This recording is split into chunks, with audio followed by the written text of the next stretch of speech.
Episode 25 sees Sam, Simon, and myself welcome two of the most respected authors in regards to Tottenham Hotspur Football Club to the show.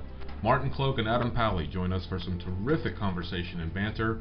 You'll all hear some intriguing views on the club and what the future may hold for Spurs and the EPL itself. We also want to apologize in advance, as Mr. Cloake had a bit of a dodgy Skype feed that simply couldn't be rectified through editing. His points of view, however, are understood if you use your mind's eye. Hotspur America is next. And naturally, I'm a Tottenham man, obviously. I can reflect back to being a player with and manager of some of the finest players that have ever been in the game. The place is fantastic, the tradition of this club. To be the manager of 3 cup-winning teams here, I'm so lucky, it's untrue. Hotspur America podcast, airing every week during the English Premier League season. What a glory, glory night at White Hart Lane. This great and historic football club. Joyful night down the Tottenham High Road. Hotspur America, the original US-based podcast dedicated solely to Tottenham Hotspur Football Club. Gascoigne going to have a crack? He is, you know. Oh, I say! Schoolboy's own stuff. I hate Arsenal, just hate them. Oh, what a goal! Unbelievable! Wow, this is incredible. We're the Yids in America. This is on the tap in. What a fantastic run. He scored, and it's turned home. Eric Dyer. This is your Hotspur America. Episode 25 of the Hotspur America podcast. We have hit the quarter-century mark. Everybody, that is awesome news. And to celebrate, we have 2 outstanding guests for you on the podcast today to help celebrate. But first on the show, per usual, chairman of the Dallas Spurs official supporters group here in Dallas, Texas, Mr. Simon Dodsworth. Simon? Good morning, Ken. How are you, mate? I'm outstanding. Very good. Outstanding. Very excited for today's show. And also with us, someone who is probably still recovering a little bit from his whirlwind tour of Dallas to London and back for the smashing of the Gooners, Mr. Sam Zerwell. Sam. Good morning all. Oi oi. Oi oi. And also with us, 2 writers that have probably written more about the players, the club, and the history in terms of collaborative efforts. Firstly, Mr. Adam Powley. Adam, I know your voice is a little rusty today, but welcome to the Hotspur America podcast. Good afternoon. Good morning, even, and thanks for having me on. Yeah, it's morning for us. It is morning. Yeah, for us. exactly. Yeah, I've got to remember my time differences. Yeah, it's all right. And also his partner in crime, and also the author of many books, collaborative efforts, numerous things that Martin does. Martin Cloake, welcome to the show, buddy. Nice to be with you. It's great to have you.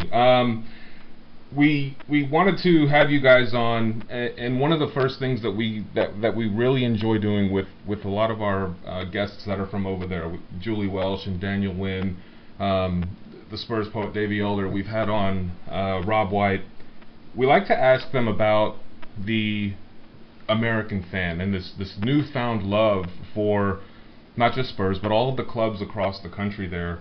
How, that feeling is with people who may have a little bit of against modern football attitude about things, or the influence that it's bringing into the game. It's an influx of money because of the television contracts that NBC, and they've got outstanding coverage.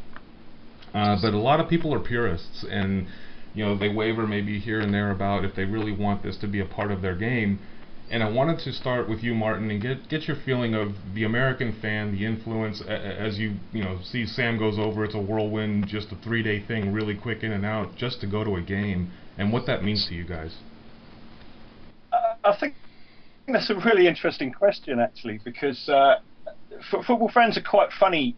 We kind of pride ourselves. I think it started in certainly in English football maybe about 10, 15 years ago, the whole Man United thing, and the big joke was, Man United fans, didn't live in Manchester, they came from everywhere else, and, they weren't a proper club. But at the same time, we like to think that our club is as well. I think the American fan has become associated somehow, and for many years, the Malta foreign supporters club that followed Spurs. So I would say, in one normally incredible answers, there isn't a direct connection between the kind of suspicion about commercialisation of the game and what's about old against modern football thing and American fans. But myself, it's a game that I love, and it's a club that I love, and if people love the game club I love, then more power to them, and I welcome them on that as well.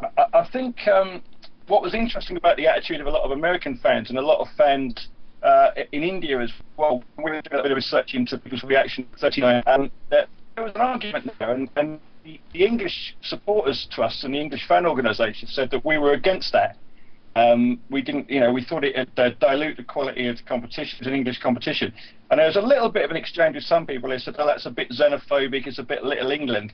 And actually, most of the response we got from people in America and India particularly was that we don't want the 39th game played in our country. We support a team in the English Premier League.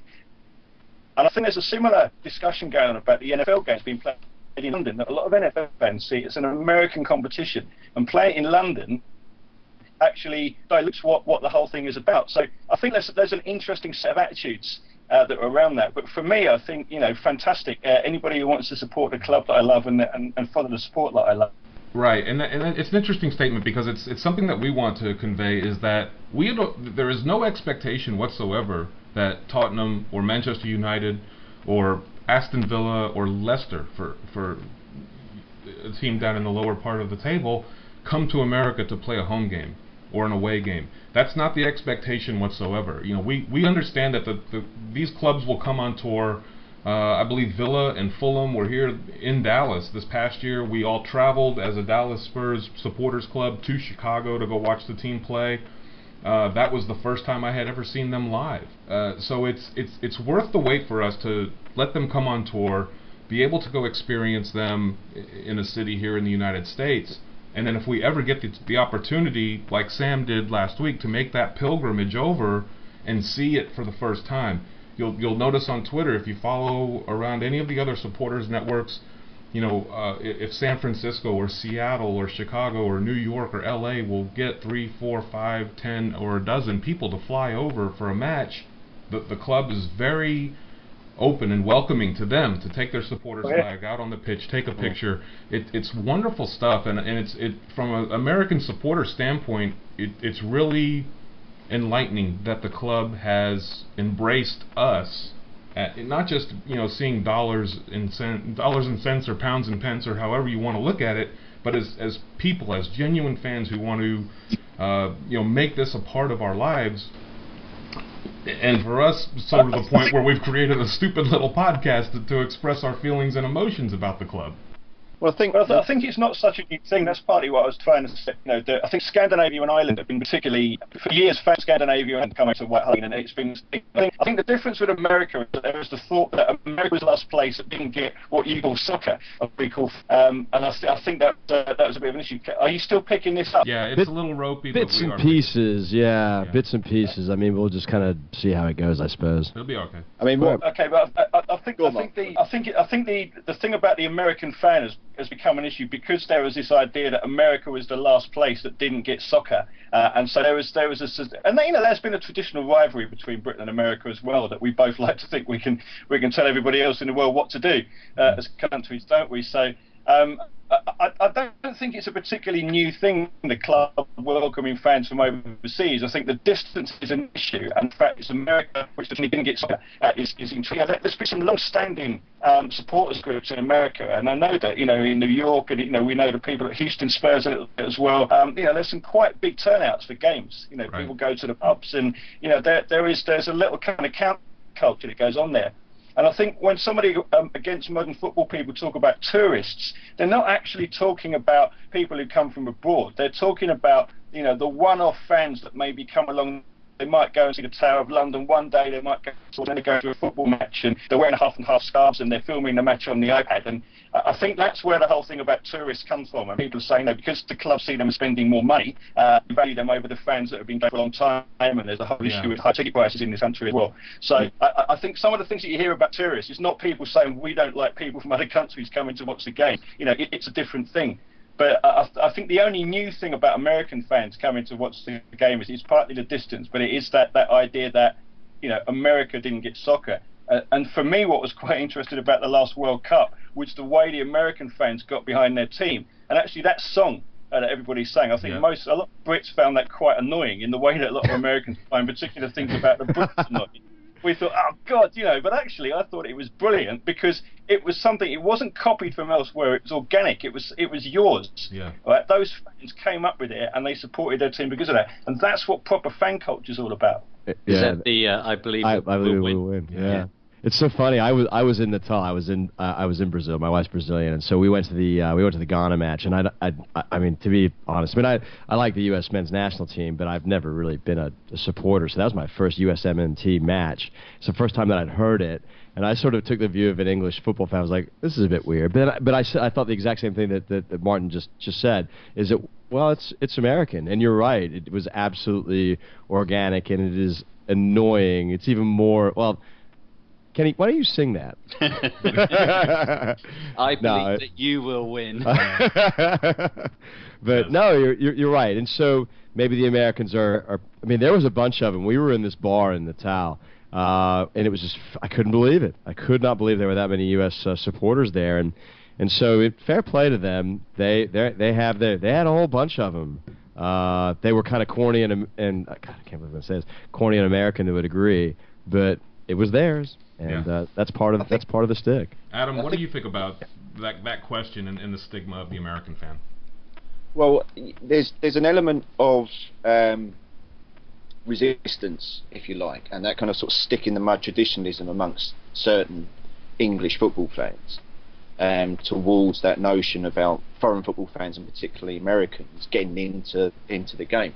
My personal feeling, people come to football for all kinds of reasons and get into it for all kinds of reasons. If people are generally into the game and generally support a team, then I can't see what the problem is.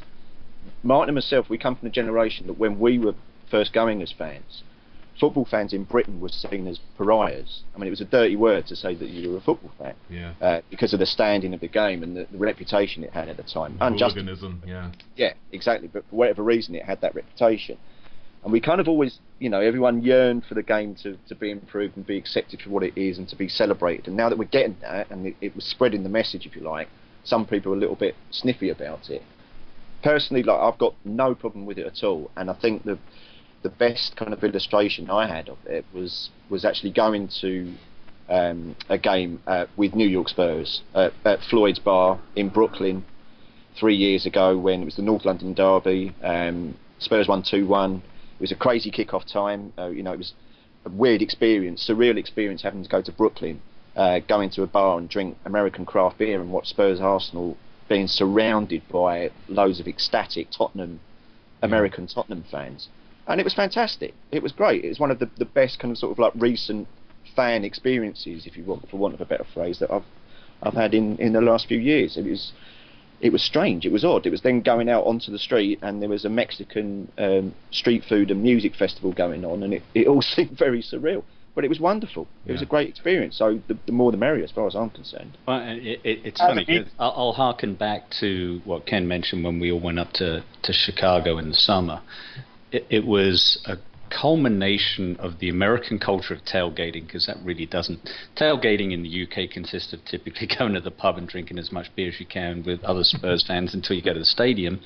But over here, tailgating is, because you're driving to the game, you park your car, you get a barbecue out, and you drink a lot of beer with other Spurs fans.